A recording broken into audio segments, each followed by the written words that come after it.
Yeah, that rattle is saying something, and it's important to the story. Guys, we had to do a part two because my kid called me, and they can break through the do not disturb, and sometimes that happens. So part two, they're talking about this rattle, and this rattle means a lot. Let's go. It's revered, it's honored. Let's get to another story. Now, this story is going to bring back in the gourd too. And y'all know I got a hell of an eye.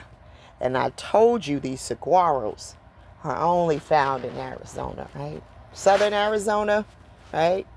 Going into Texas, parts of Mexico. These are only found in the Sonora Desert, right? So we know where Estevan is pointing towards, right?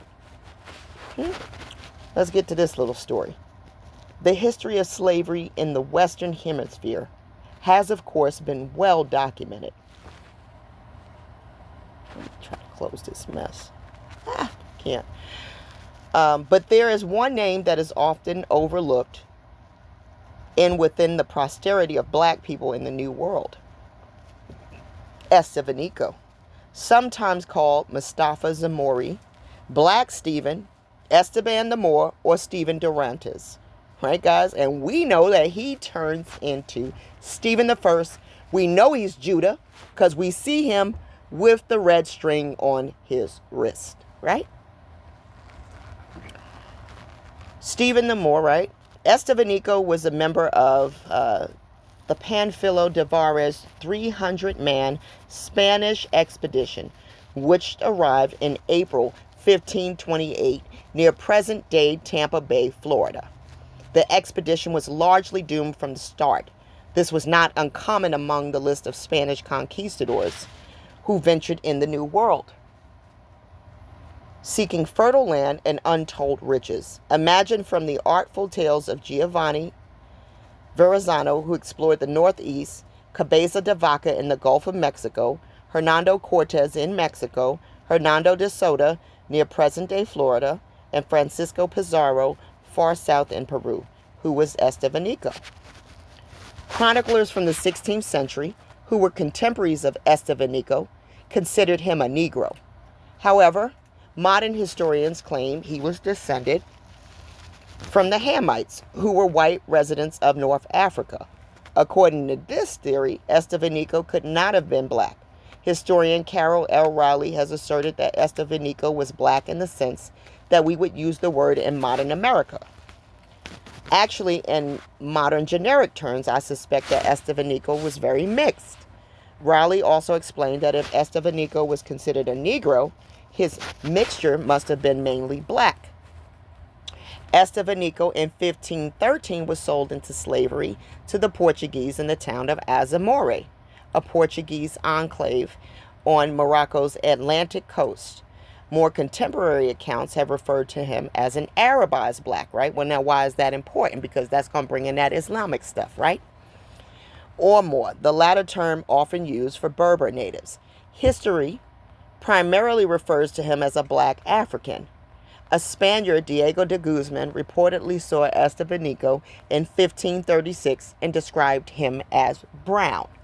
Estevanico was reared as a Muslim, what'd I say? With some accounts of him converting to Roman Catholicism, but there is little historical account of his religious conversion. I got the historical account of his religious conversion, because when Levi sent him that crown with the little crooked cross on the top, he's supposed to be the first baptized Christian king. So I got a religious account. The natives of one tiny island off the mainland coast, Galveston Island near Texas. You see how Texas just keep coming on in here? Huh? Encountered a strange sight in 1528. A band of emaciated white men lying naked near dead on the beach. This group in large was what was left from Navarre's expedition, with de Vaca serving as its treasurer.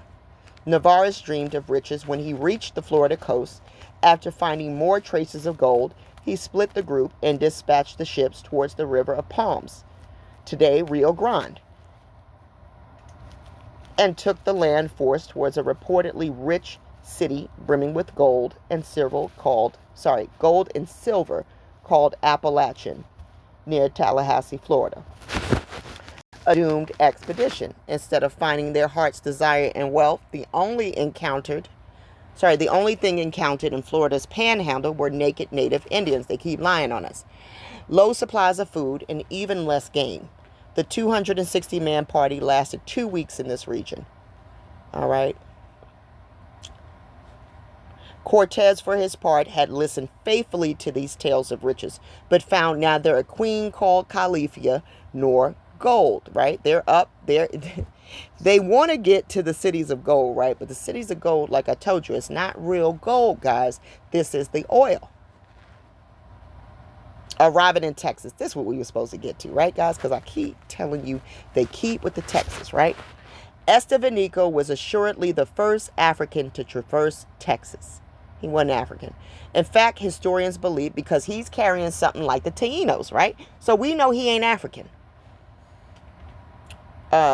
In fact, historians believe he was the first to visit the indigenous people of Mexico and may have been reminded the inhabitants of the ancient sculptures of the Olmec civilization in Mesoamerica, which depict persons with black facial features. Estevanico, by extension, may have been considered by the native population as a descendant of the gods.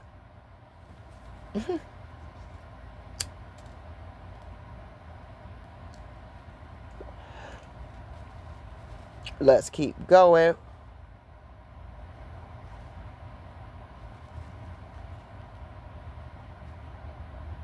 I thought his little... Here we go. Y'all know me. I'm looking for this cord. Estevanico must have been a strange sight to the native people. He sure was. He rode around with a special gourd trimmed with owl feathers that signified his status. What status was that, guys? What was that gourd signifying? Because Anacoana used to have it. 30 years ago, Anacoana had it. Now Stephen has it, and it is signifying something to people. Huh? It says that Estevanico must have been a strange sight to the native people. He rode around with a special gourd trimmed with owl feathers that signified his status. He reportedly had an entourage of some 300 natives, kept 2 Castilian greyhounds as pets, and possessed a special medicine wand with bells affixed to it to said to ward off and supposedly cure various diseases. He also carried with him special plates made of turquoise, specifically for his meals. He even had a special lodging construct fit for a man of his stature. Okay? He has been carrying around this special gourd, which is going to signify his status. Huh? Is this Anacoana's? I can't prove it. I can't prove it. But I'm curious.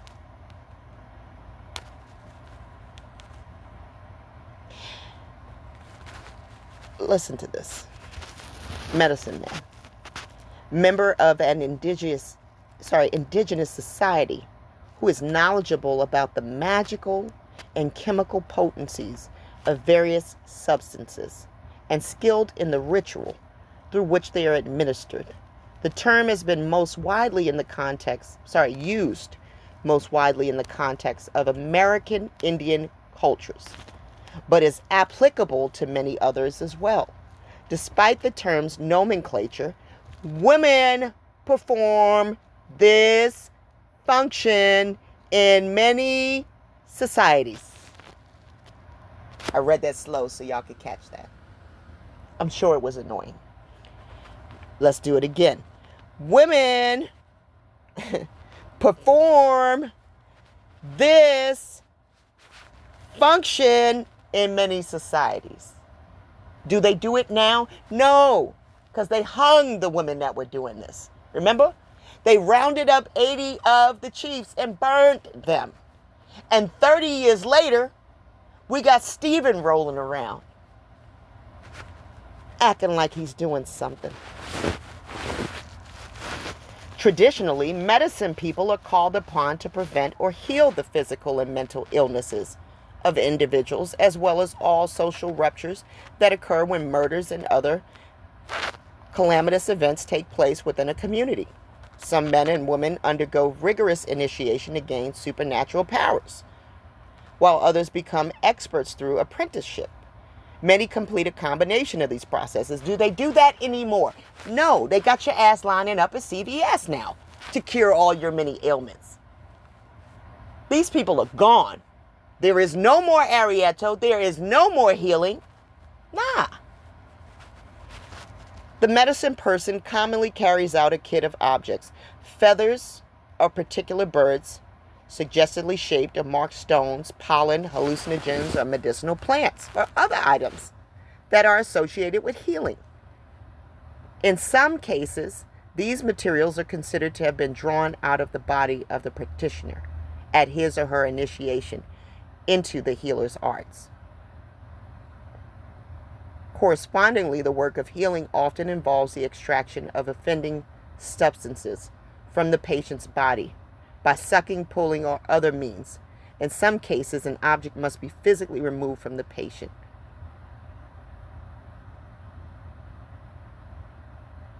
See?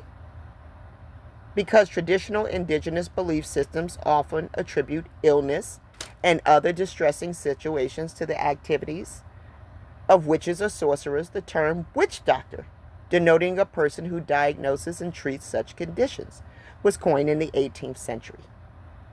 See also shamanism. See, this is where the men take over now. See, you get a shaman after Anacoana's gourd is stolen. This is where we get the shamans at. A person believed to achieve various powers through trance or ecstatic religious experience. See, this is where the shift took place. Men, yeah, this is what happened. Let's get to it. Because then we're going to bring in JC, right? It's all sounding familiar. Ain't it? Ain't it, guys? It's all sounding familiar. Watch this.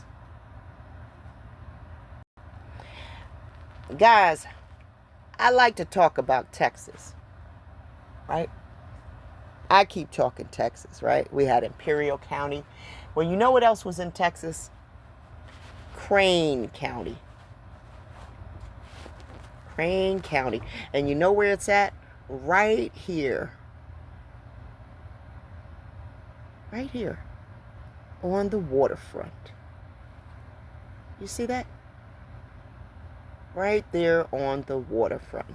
You know what Crane was reminding me of, guys, in Texas? I'm going to show y'all what it was reminding me of. That story that the Library of Congress wants us to read. The Frogs Who Wished for a King. Remember, these people gave us the word king, right? The frogs were tired of governing themselves. They had so much freedom that it had spoiled them. They did nothing but sit around croaking in a bored manner and wishing for a government that could entertain them with the pomp and display of royalty and rule them in a way to make them know they were being ruled. No milk and water government for them, they declared, so they sent a petition to Jupiter asking for a king.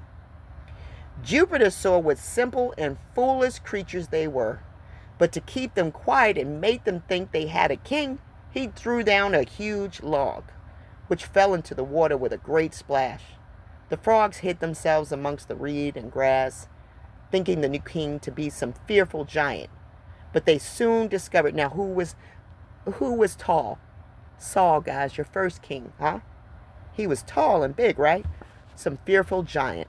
But they soon discovered how tame and peaceful King Log was. In a short time, the younger frogs were using him for a diving platform, while the older frogs made him a meeting place where they complained loudly to Jupiter about the government. To teach the frogs a lesson, the ruler of the gods now sent a crane to be king of Frogland. The crane proved to be a very different sort of king from the old King Log. He gobbled up the poor frogs right and left, and they soon saw what fools they had been. In mournful croaks, they begged Jupiter to take away the cruel tyrant before they should all be destroyed. "How now?" cried Jupiter. "Are you not yet content, Israel? You have what you asked for, and so you have only yourselves to blame for your misfortune. Now, why would the Library of Congress need us to read this tale written by Aesop about how the kings were being begged for, huh? Interesting.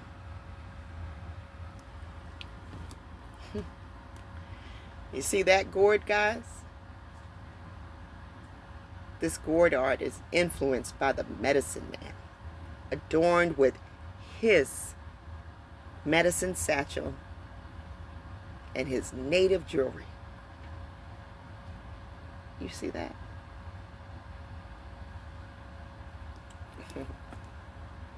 Listen, guys, these men started running around acting like they were healing stuff. The term snake oil is used to describe any worthless pseudo-medical remedy promoted as a cure for various illnesses. By extension, snake oil salesmen are charlatans who sell such fraudulent goods. In the 19th century America, snake oil was commonly promoted as a cure-all. It was supposedly produced by boiling rattlesnakes, skimming off the oil that rose to the surface. You know who was a snake oil salesman, guys? Who went by the name of Wild Bill? Rockefeller. Yeah, he was. I told y'all they came here for the oil. And all of this fantastical healing shit came with them. Because before they showed up, Anacoana had the gourd, and Anacoana was the chief. Within 30 years, they brought this bullshit to Yeshua's. And all of this fantastical healing bullshit, they brought with them. Oh, don't be sending nothing my way. We don't need no sneak peeks. What are we kicking here? Let me pause this and see if I can. Oh, here goes the X. Thankfully, I don't want to be. Listen. The Bible records 42 different occasions where Jesus healed one or more people or did another supernatural work. That's a lot of miracles in 3 years. Yet, it's just a sample. Mark indicates on 3 separate occasions that Jesus healed many people at the same time. John tells us that Jesus also did many other healings and miracles not included in the Bible. So here you go. Look. Changing water into wine, healing a nobleman's son who was close to death, healing Peter's mother-in-law, causing a huge haul of fish, healing a paraplegic, right? Healing many who touched him from the disease and impure spirits, right? Bunch of healing going on here, right? Bunch of healing. Who is this reminding you guys of?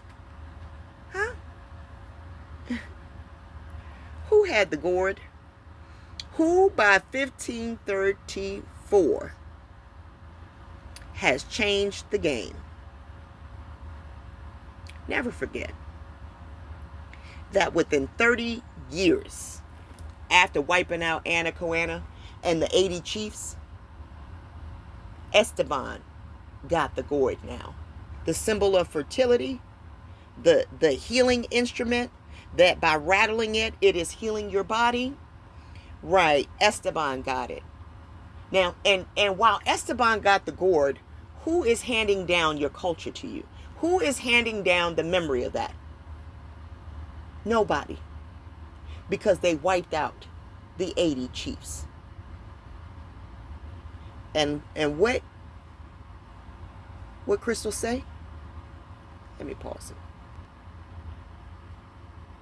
The gourd is the vessel of life. And it is mighty funny that he has it.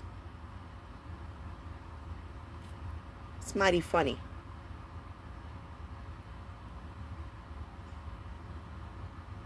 He running around with it. Within 30 years, the memory of this was gone. The culture as you knew it was gone.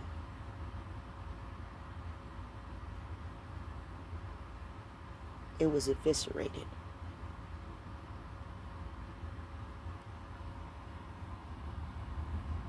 The memory of it, along with the Arietto, was gone. I'll see you guys next week. Thanks for tuning in.